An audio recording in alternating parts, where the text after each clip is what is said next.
வணக்கம். கும்பமேளா இந்த பேரை நீங்க கண்டிப்பா கேள்விப்பட்டிருப்பீங்க. உலகத்திலேயே மிகப்பெரிய ஒரு ஆன்மீக கூட்டம்னு சொல்லுவாங்க. ஆனா ஏன், எதுக்காக பல லட்சம் மக்கள் ஒரே இடத்துல கூடுறாங்க? அப்படி என்னதான் அங்க நடக்குது? இந்த மாதிரி கேள்விகள்லாம் உங்க மனசுல ஓடிட்டு இருந்தா கவலைப்படாதீங்க. இன்னைக்கு நாம இத பத்தி தான் பார்க்க போறோம். அதுவும் ரொம்ப சிம்பிளா, நம்ம எல்லாருக்கும் புரியுற மாதிரி சில மாடர்ன் உதாரணங்களோட. சும்மா ஒரு நிமிஷம் யோசிச்சு பாருங்களேன். நம்ம ஃபோன் கொஞ்சம் ஸ்லோ ஆச்சுன்னா என்ன பண்ணுவோம்? உடனே ஒரு சாஃப்ட்வேர் அப்டேட்ட போடுவோம் இல்லையா?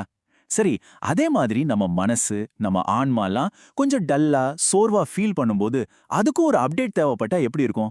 பாருங்க, இந்த ஒரு சின்ன கேள்விதான் கும்பமேளாங்கிற அந்த பிரம்மாண்டமான விஷயத்தோட மொத்த ரகசியத்தையும் திறக்க போற ஒரு சாவி. வாங்க, இதுக்குள்ள என்ன இருக்குன்னு முழுசா பாப்போம். சோ, இதுல முதல் விஷயம், அதாவது முக்கியமான கருத்து என்னன்னா, இந்த பிரபஞ்சமே ஒரு குறிப்பிட்ட டைம்ல மனுஷங்கக்காக ஒரு மெகா சாஃப்ட்வேர் அப்டேட்டை ரிலீஸ் பண்ணுது. இது எப்படின்னா, நம்ம ஃபோனுக்கு ஒரு புது ஆண்ட்ராய்டு இல்ல iOS அப்டேட் வருதுன்னு வச்சுக்கோங்களேன். அது ஒரே நேரத்துல தானே உலகத்துல இருக்கிற எல்லா ஃபோனுக்கும் ரோல் அவுட் ஆகும்.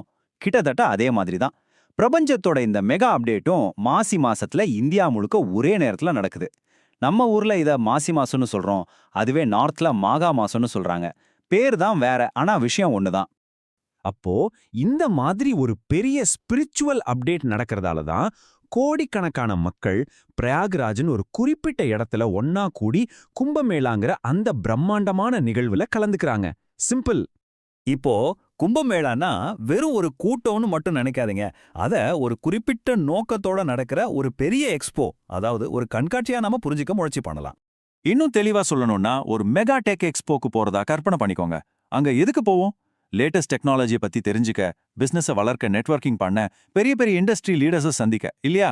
இப்போ கும்பமேளாவை எடுத்துக்கோங்க. அது நம்ம ஆன்மாவுக்கான ஒரு மெகா எக்ஸ்போ. இங்க பிசினஸ் டீல்ஸ் எதுவும் கிடையாது, ஆனா பாசிட்டிவ் எனர்ஜியை பரிமாறிக்கலாம். இங்க பெரிய கம்பெனி சிஇஓக்கள் வரமாட்டாங்க, ஆனா இமயமலையில தியானம் பண்ற பெரிய பெரிய மகான்கள் எல்லாம் வராங்க. சொல்லப்போனா இதுதான் உலகத்திலே மிகப்பெரிய ஸ்பிரிச்சுவல் நெட்வொர்க்கிங் ஈவெண்ட். சரி, இத்தனை கோடி மக்கள் பிரயாகராஜ்ல ஒரு குறிப்பிட்ட இடத்துல தான் கூடுறாங்கன்னு சொன்னேன் இல்லையா? அப்படி என்ன ஸ்பெஷல் அந்த இடத்துக்கு? வாங்க அத பத்தி இப்ப பார்க்கலாம். அந்த இடத்தோட பேரு தாங்க திரிவேணி சங்கமம்.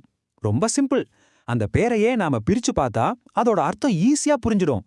திரினா 3, வேணினா நதி, சங்கமம்னா ஒன்னா சேர்ற இடம். அதாவது 3 பெரிய மகாநதிகள் ஒன்னா சேர்ற ஒரு மேஜிக்கலான இடம் அது. அது என்னென்ன நதிகள்னு பாத்தீங்கன்னா, நமக்கு நல்லா தெரிஞ்ச கங்கை, யமுனை, அதோட நம்ம கண்ணுக்கு தெரியாம பூமிக்கு அடியில ஓடுறதா நம்பப்படுற ஞான நதியான சரஸ்வதியும் இந்த இடத்துல தான் சங்கமிக்குது. இதை இன்னும் சிம்பிளா புரிஞ்சுக்க ஒரு உதாரணம் சொல்றேன். ஒரு ஆறு ஓடுற இடத்துல எனர்ஜி நல்லா இருக்குன்னு சொல்லுவாங்க இல்லையா? அது ஒரு நல்ல இன்டர்நெட் கனெக்ஷன் மாதிரி வச்சுப்போம்.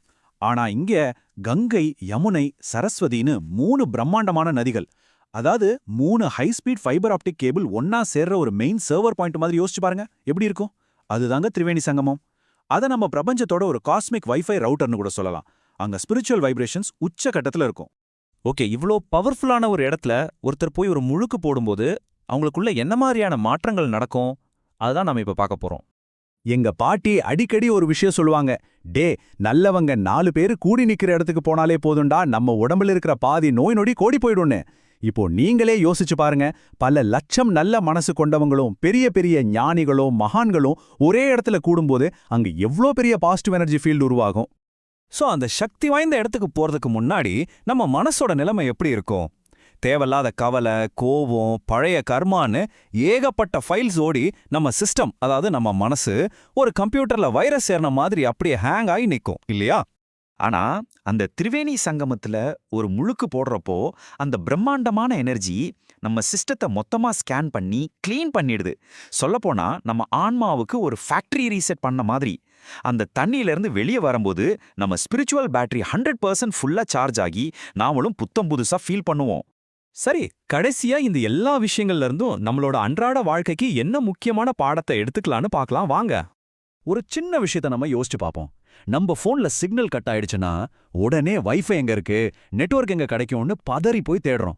ஆனா நம்ம மனசுக்குள்ள இருக்கிற கனெக்ஷன் கட் ஆகும்போது, மனசுல ஒரு அமைதி இல்லாம தவிக்கும்போது, அந்த கனெக்ஷனை திரும்ப ரீசார்ஜ் பண்ண நம்ம எங்க போறோம்? கும்பமேளா நமக்கு கத்துக் கொடுக்கிற முக்கியமான பாடம் இதுதாங்க. நாமளும் நம்மள ஒரு சரியான பாசிட்டிவ் நெட்வொர்க்கோட இணைச்சிக்கணும். அது ஒரு கோயிலா இருக்கலாம், இல்ல நல்ல நண்பர்களோட ஒரு வட்டமா இருக்கலாம், ஏன் ஒரு நல்ல புத்தகமா கூட இருக்கலாம். உங்க வாழ்க்கையில உங்க மனசை ரீசார்ஜ் பண்ற அந்த பாசிட்டிவ் நெட்வொர்க் ஏது?